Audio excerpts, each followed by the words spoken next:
Hello नमस्कार साथियों, कैसे हैं आप सभी। उम्मीद करते हैं अच्छे होंगे, स्वस्थ होंगे, बेहतर होंगे। दोस्तों, आज मैं बात करने जा रहा हूं बिहार एसएससी के अंदर क्या कुछ अपडेट है। इस वीडियो में मैं बात करूंगा 3 टॉपिक पे। सबसे पहला टॉपिक जो होगा वो टेंडर को लेकर के क्या कुछ अपडेट है। दूसरा जो मैं बात करूंगा कि सीजीएल का एग्जाम कब होने के लिए जा रहा है। और तीसरा मैं बात करूंगा संविदा का मुद्दा क्या है और उसमें हम लोग मिलीजुली प्रयास क्या कर सकते हैं आपके लिए, उस पर मैं बात करने के लिए जा रहा हूँ।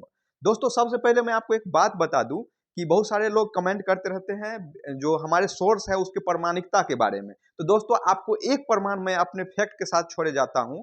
पहले ये बता देता हूं कि मैंने, आप देख लीजिए मेरे चैनल पे, यूट्यूब चैनल पे मैंने 22 जनवरी को एक वीडियो बनाया था जिसमें उस समय वॉइस कॉल के माध्यम से हम लोग आपको प्रूफ देने की कोशिश करते थे। उन्होंने, हमारे सोर्स ने बताया था कि 25 तक कैलेंडर जारी हो जाएगा। हालांकि 25 तक नहीं हुआ, लेकिन उसने बताया था कैलेंडर जो है लगभग बन तैयार हो गई है और कैलेंडर 25 जनवरी को जारी हो जाएगा। लेकिन वो जब कैलेंडर जारी हुआ तो उसमें आप डेट देखेंगे तो 28 जनवरी का डेट था। तो दोस्तों, हमारे जो सोर्स बता रहे हैं वो सही है। अब वो जो हो रहा है वही बता सकते हैं, लेकिन जारी करना तो उनका काम नहीं है। वो जब बाद में कैलेंडर जारी हुआ तो उस पर देखेंगे तो 28 जनवरी का ही डेट था। चलिए, ये बात छोड़ के अब शुरू करते हैं कि क्या कुछ आजकल हो रहा है।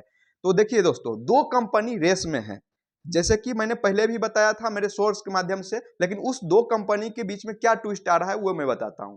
जैसे कि आप जानते हैं एडुकेटी जो कंपनी है वो है सबसे आगे रेस में, और फाइनली एडुकेटी को टेंडर मिल गया है। अब मैं बताता हूं उसमें क्या कुलू है। और एक जो है इनोवेटिव व्यू इंडिया है। इन दोनों को टेंडर मिलने की प्रक्रिया में आप देखेंगे कि एडुकेटिव, आपको जब नोटिस जारी हुआ तो उसको टेंडर मिला हुआ है। मैं दोस्तों बातें बताने के लिए जा रहा हूं, वो YouTube पे आप पूरा खंगाल लेंगे, कहीं नहीं मिलने वाला है इसका सोर्स, क्योंकि मेरे जो बात है वो एकदम ऑथेंटिक सोर्स से हो रहा है। अब मैं बताता हूं कि जो एडुकेटी है उसका डिमांड है, अग्रिम जो राशि है वो 20% मांग रहा है। यानी कि जितना में टेंडर हुआ है वो आयोग को कह रहा है कि आप हमें 20% धन दीजिए, ताकि हम अपने इंजीनियर्स को, हम अपने वर्कर्स को लगा सके और काम को जल्दी से जल्दी करवा सके, एग्जाम को जल्दी से जल्दी कंडक्ट करवा सके। लेकिन जो इनोवेटिव इंडिया है वो कह रहा है कि नहीं, हमें 15% ही धन दीजिए, हम काम को शुरू कर देंगे और एग्जाम समय से कंडक्ट भी करवा देंगे। अब ये दोनों विचार, क्योंकि जानते हैं कि अभी परमानेंट अध्यक्ष है नहीं, तो हर मैटर के लिए पूछना पड़ता है सरकार, यानी सचिव से, महोदय से पूछना पड़ता है। सचिव महोदय से ये जब बात पूछा गया तो वो इसको डाल दिए बस्ते में और बोले कि हम आ रहे हैं थोड़े छुट्टी से, फिर इसके बाद इस पे बात करेंगे। वो आएंगे मंडे को ज्वाइन करेंगे, फिर उसके बाद बात होगा। लेकिन मैं ये कह रहा हूं कि जो मेरे सोर्स है, मैंने उसको प्रेशराइज किया कि आप जो है, जो कंपनी है उसके जो इंजीनियर्स है, जो टेंडर करने वाले लोग हैं, उनसे एक आइडिया लीजिए, कि जनरल आइडिया लीजिए कब तक वो एग्जाम कंडक्ट करवा सकते हैं। तो कंपनी के जो टेंडर करने वाले लोग हैं, इंजीनियर्स हैं, उनका एक ही चीज कहना है कि अगर इस अप्रैल महीना तक हमारा टेंडर फाइनल हो जाता है, यानी जो हमारी सेवा शर्तें हैं उसको सरकार और आयोग स्वीकार कर लेती है, तो निश्चित रूप से हम 2 महीना के अंदर में एग्जाम कंडक्ट करवा लेंगे, ऐसा उनका दावा है। और हमारे सोर्स भी यही कह रहे हैं कि आप स्टूडेंट को जुलाई ही बोलिए, ताकि वो अलर्ट मोड में पढ़ाई करे। अगर एग्जाम 1-2 महीना आगे बढ़ भी जाए तो वो फोकस होकर पढ़ाई करे और आपको ये ना कहे कि आपकी वजह से मेरा रास्ता भटक गया था।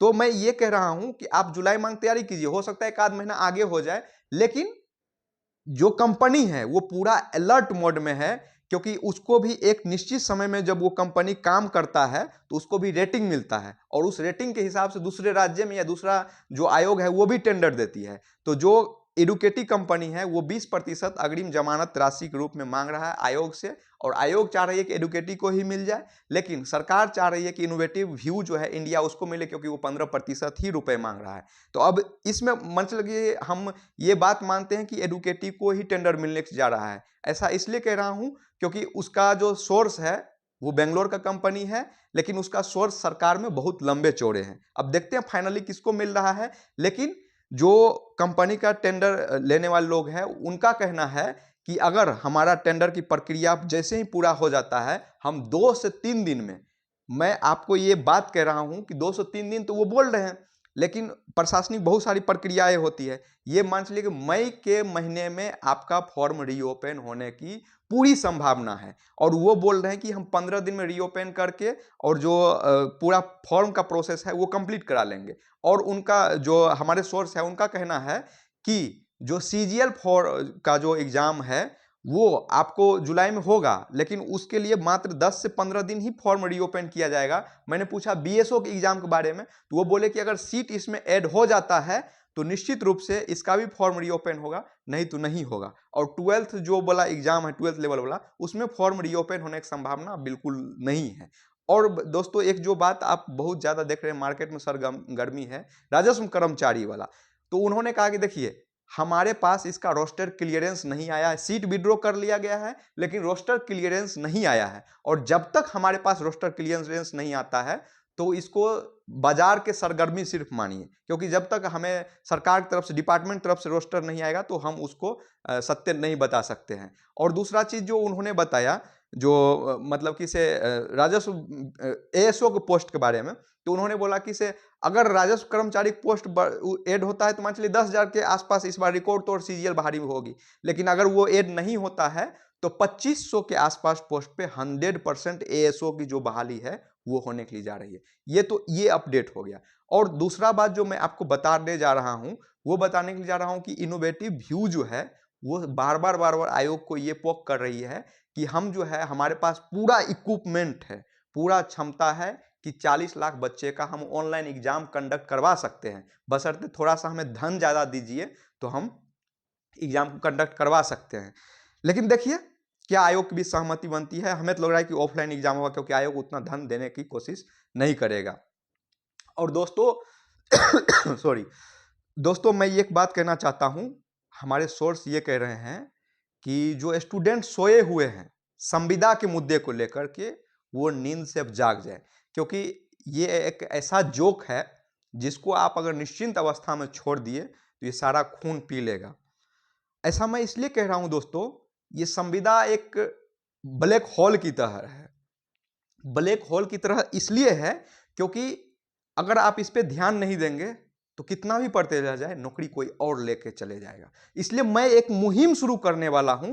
मैं आप सभी से रिक्वेस्ट करता हूं, टेलीग्राम मेरे जो चैनल है उस पे आइए, 10,000 लोग आइए और हम लोग एक साथ जो सामान्य प्रशासन विभाग है उनको 50,000 मेल करते हैं, और फिर हम लोग ट्विटर के माध्यम से कैंपेनिंग करने की कोशिश करेंगे। दोस्तों आपको लगता होगा कि डिजिटल मीडिया कोई प्रभाव नहीं पड़ता है, ऐसा नहीं है।